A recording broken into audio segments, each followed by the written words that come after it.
কাপড় শুকাতে ছাদে গেল রেশমি। হঠাৎ একটি ছেলেকে দেখে এতটা ভালো লেগে যাবে সে ভাবেনি। হাতে কাপড় নিয়ে শুকাতে দিবে এমন সময় ছেলেটির দিকে নজর পড়ে রেশমির। ছেলেটি ছাদের রেলিং ঘেঁষে দাঁড়িয়ে বই পড়ছে, গায়ে সুন্দর শার্ট, চোখে চশমা। সে ছেলেটির দিকে অপলক দৃষ্টিতে তাকিয়ে থাকে। রেশমি কিছু না ভেবে সামনে এগিয়ে যায়। পাশে যেতেই ছেলেটির চোখে চোখ পড়ে, আর ছেলেটি অবাক চোখে রেশমির দিকে তাকিয়ে থাকে। আর একটু পর চোখ ফিরিয়ে নিয়ে সেখান থেকে চলে আসে। রেশমির হুট করেই কেমন যেন অদ্ভুত একটা ফিলিংস আসে। সে কথা বলতে চেয়েও বলতে পারেনি। সে ফ্যাল করে ছেলেটির যাওয়ার দিকে তাকিয়ে থাকে। তারপর ভীষণ লজ্জা পেয়ে সেও দৌড়ে বাড়ির দিকে চলে আসে। রেশমি হাতে কাপড় নিয়ে মিনমিনে হাসি দিয়ে বাড়িতে প্রবেশ করতেই তার মা ইমা বেগম ডাক দেয়। ডাক দিতেই রেশমি ইতস্ত হয়ে গেল। মা কাছে এসে বলল, কি রে, কাপড় শুকাতে গিয়ে কাপড় না শুকাতে দিয়েই চলে আসলি যে, আর তোকে এমন দেখাচ্ছে কেন?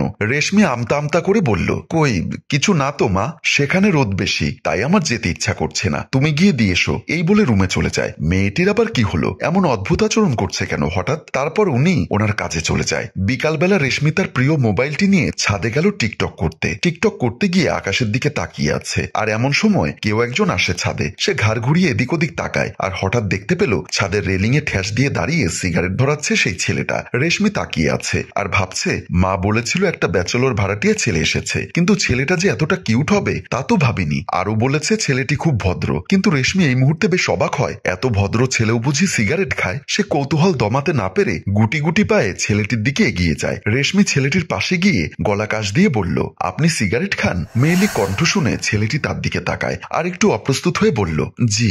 রেশমি বলল, আসলে আমি বলছিলাম আপনি সিগারেট খান? ছেলেটি মৃদু হেসে বলল, তেমন একটা খাই না, তবে আপনি? আমি হচ্ছি এবারের মালিক, মোমিন চৌধুরী মেয়ে রেশমি। আপনার নাম কি? ছেলেটি শুধু বলল, রাজু। ছোট করে নামটা বলে হাতের সিগারেটটা ফেলে চলে গেল সে। রেশমি অপলক দৃষ্টিতে তাকিয়ে থাকে রাজুর দিকে। রাজু চলে যাওয়ার পরও যেন রেশমির কানে কথাগুলো বাজছে। একটা মানুষ এত স্বাভাবিক হয় কিভাবে? সব যেন ভীষণ অগোছালো। তারপর সে হেসে সেখান থেকে চলে আসে। পরদিন রেশমি তার রুমের খাটে আধহেলান দিয়ে বসে আছে। আর এমন সময় তার মনে পড়ে যায় রাজুর কথা। রাজুর মায়াবী চেহারা আর কথা বলার ধরনটা যেন বারবার রেশমিকে তার কথা মনে করিয়ে দিচ্ছে। হঠাৎ ড্রয়িং রুমে তার মায়ের আওয়াজ শুনতে পায়। আসছি মা বলে সে রুম থেকে বের হয়ে গেল। ড্রয়িং রুমে গিয়ে দেখে রাজু সোফায় বসা। সে রাজুকে দেখে বেশ অবাক হয়ে যায়। রেশমির মা রেশমিকে দেখে বলল, আয় মা, এদিকে আয়। রেশমি তার মায়ের পাশে গিয়ে বসে। মা বলল, বাবা রাজু, ও হচ্ছে আমার মেয়ে রেশমি, আর রেশমি ও হচ্ছে রাজু। তোকে যে বললাম নতুন ভাড়াটিয়া এসেছে, এ হচ্ছে সেই ছেলেটি। এমন সময় রেশমির বাবা এসে তাদের পাশে বসে বলল, কি খুব গল্প হচ্ছে বুঝি?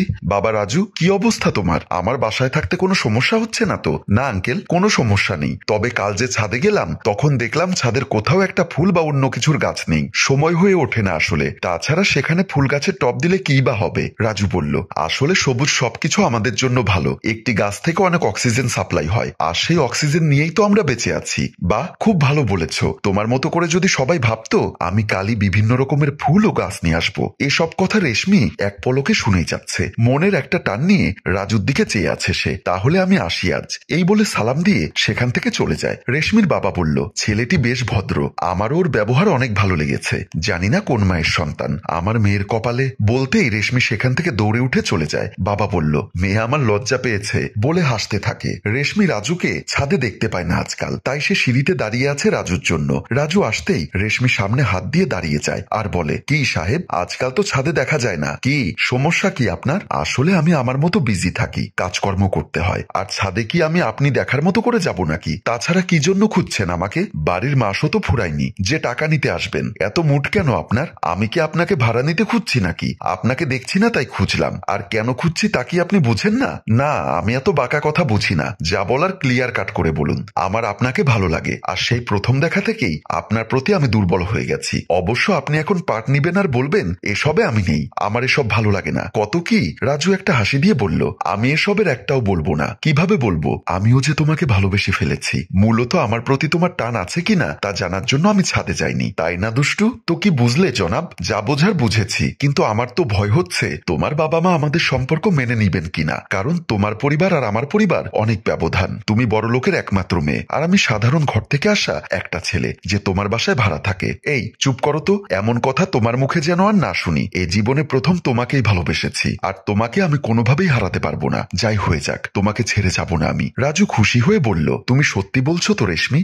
আমার ভদ্র ক্রাশ। তারপর তারা একে অপরকে খুশি হয়ে জড়িয়ে ধরে। রাজু রেশমিদের বাড়িতে আসে, আর সবাই সোফায় বসা। দেখুন আন্টি আঙ্কেল, আসলে আমি গরিব পরিবারের ছেলে হলেও বাবা কোনোদিন খারাপ ভাবে দেখেনি, নিজের কষ্টের টাকা দিয়ে লেখাপড়া করিয়েছে। তাই আমি আপনার কষ্ট বা খারাপ কিছু মনে করার আগে আপনাদেরকে শুনিয়ে দিতে চাই, আমি আপনাদের মেয়ে রেশমিকে ভালোবাসি, আর রেশমিও আমাকে ভালোবাসে। আপনাদের যদি আমাদের সম্পর্কে বিন্দুমাত্র আপত্তি থাকে তাহলে আমি ভুলে যাব আপনার মেয়েকে। বাবা রেগে গিয়ে বলল, কি তোমার সাহস তো কম না যে তুমি এরকম কথা বলছো? তুমি যদি আমার মেয়েকে ভুলে যাও তাহলে ভালোবেসেছো কেন? রেশমি আর রাজু এমনটা শুনে বেশ খুশি হয়। সত্যি বাবা, তুমি আমাদের সম্পর্কে রাজি? রাজি হবে না তো কি হবে, তুই আমাদের একমাত্র মেয়ে। তাছাড়া এরকম একটা ভালো ছেলে তোর জন্য আমরা আর পাবো কিনা সন্দেহ আছে। তাই তোদের সম্পর্কে আমাদের কোনো ধরনের বাধা নেই মা। বাবা রাজু, তুমি তোমাদের বাড়িতে গিয়ে তোমার বাবা মাকে বলো তাড়াতাড়ি আমাদের বাড়িতে আসতে। শুভ কাজে দেরি করতে নেই বাবাজি। রাজু খুশি হয়ে উঠে দুজনকে পায়ে ধরে সালাম করতে যাবে, আর রেশমির বাবা রাজুকে বুকে জড়িয়ে নেয়, আর সবাই বেশ খুশি। এখানেই সুন্দর মিলনের মাঝে আমাদের গল্পের শেষ হয়। সম্মানিত ভিউয়ার্স, আসলে ভালোবাসা কখন কোথায় কোন সময়ে কার সাথে হয়ে যায় তা আগে থেকে কেউ জানে না। ঠিক বিয়েটাও তেমন নিয়তির খেলা। বেঁচে থাকুক ভালোবাসা,